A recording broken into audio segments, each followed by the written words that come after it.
Hi there, my name's Frankie and I'm at an event today with the Office of the Police and Crime Commissioner on the importance of caravan safety.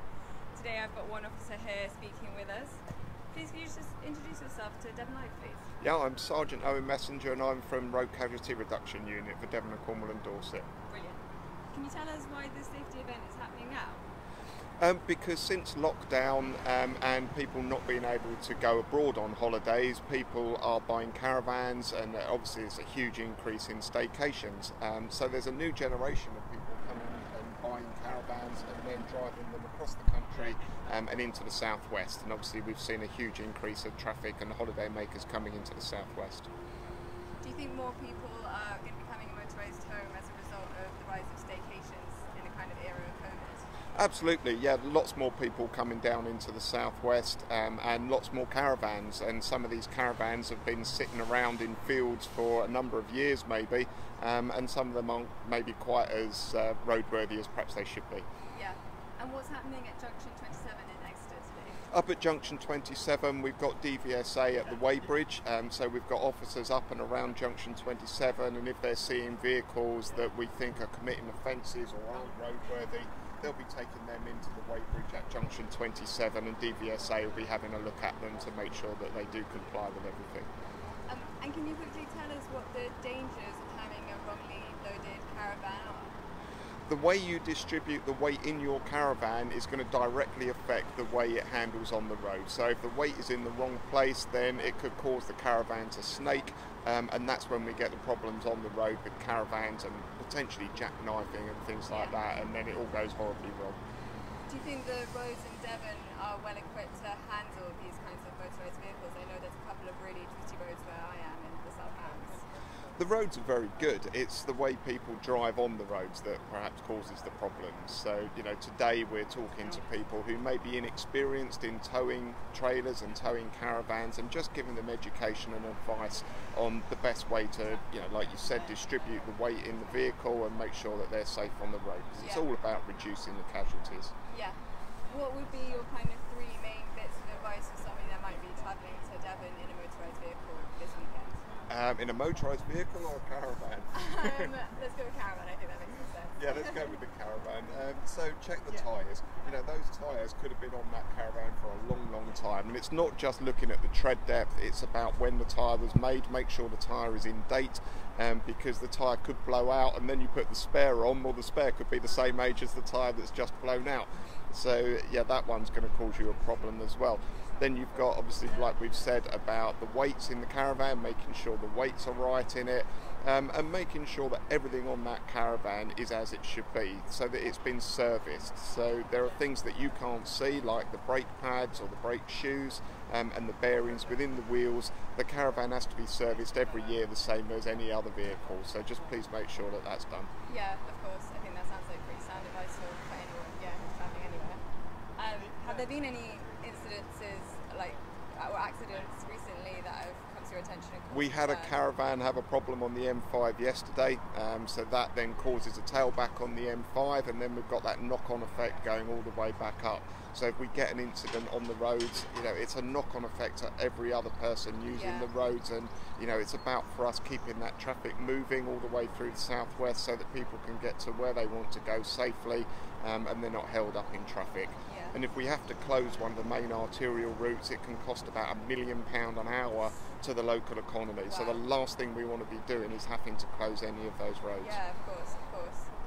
Do you reckon it's possible to give any kind of percentage of how many accidents we're seeing are being caused by caravans, or is that too much of a kind of... Well, off the top of my head, I don't think I'll be able to answer that, but there is quite a lot. I think last year we had 131 incidents involving caravans. 131? I think so, okay. Yeah, don't quote me on that, but off the top of my head, I think it was about that number. So it's a lot. It's a lot of incidents that we're having to deal with, and a lot of that is caused by people that may be inexperienced in towing the vehicle, or just the maintenance on the vehicle. So that blowout in a tyre, if the caravan's travelling at 60 mile an hour and the tyre blows out, that's a big problem for the person driving that vehicle. And then, like I said, you've got that knock-on effect all the way up the main arterial routes whilst we deal with it. Yeah, of course, yeah. Are you hoping this event then is going to help see a reduction in the amount of Absolutely, yeah, we're hoping, and we've got things going all the way up the M5, so we're hoping that people will come and talk to us, engage with us, and you know, never know, they might learn something, and that might keep them safer on the roads. That's what it's all about, is keeping people safe on the roads and keeping the traffic moving. Definitely, yeah. Do you mind quickly telling me a bit about what Vision Zero is and what its goals are? Vision Zero is all about reducing casualties on the roads in the southwest, and it's a partnership approach using us, what you see behind me with Devon Somerset Fire and Rescue, the OPCC, Highways England. It's everybody coming together, because one agency alone can't solve these problems. It takes everybody coming together, and like we've got today, a multi-agency operation in that education and enforcement where we need to do it, to make sure the road stays safe and reduce those casualties on the road. Yeah, okay, brilliant. I've just got one more question for you. I can't remember what it is. I'm going to see what I wrote down. What are the other hazards, apart from just caravan safety, that Vision Zero is looking to kind of help tackle this summer? Vision Zero and the road casualty reduction that I'm involved in is covering all aspects. So there are some higher risk groups than others. Younger drivers is one of the things that we concentrate on, and then on the other end of the scale you've got the older drivers forum. So it's everything in between as well, and we work with cyclists, we work with horse riders, everybody that uses our roads. We work with to try and keep people safe, even down to the pedestrians.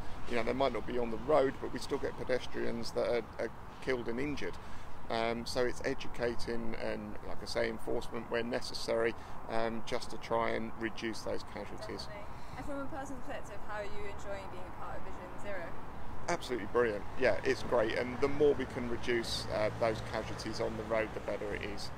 Because nobody wants to see anyone killed or injured on the road. And last year on the roads of the UK, 28,000 people were killed or seriously injured. And we just need to get that down. We need to reduce that, because it's just way too high, and it's unnecessary, and it's sad when we're dealing with it as well. Yeah, definitely. Nobody leaves home and thinks, I'm going to crash today. Yet people are doing it day in, day out. No, that's a really good point, yeah. And as you said, it's unnecessary. It's something that can be changed with the It's something that can be changed, whether that's changing it by changing driver behaviour, through whatever means we can, and just getting that education out there. Yeah, okay, brilliant. Thank you so much for That's all right, you're welcome. I really enjoyed that. I'm going to take the camera around some of the sites that you've got set up and put some questions out to the audience, but thanks for everything that you told me. No problem. Thanks. So this is the caravan safety event, and we've got a fire van that's here. We've also got the policing van that's here. If anybody's got any questions about today's event, then feel free to ask me now, and I can pass the question on to one of the officers. We're at junction 30, just outside of Exeter, at the Lotus service station. And yeah, like I said, if anyone's got any questions to ask me, we've just finished the interview with the sergeant, but if anyone's got any questions to ask me, feel free to do so now. If not, I will be signing off. Okay, thank you everybody for watching, and check out the Devon Live page for more coverage of this type. Thanks very much. Bye.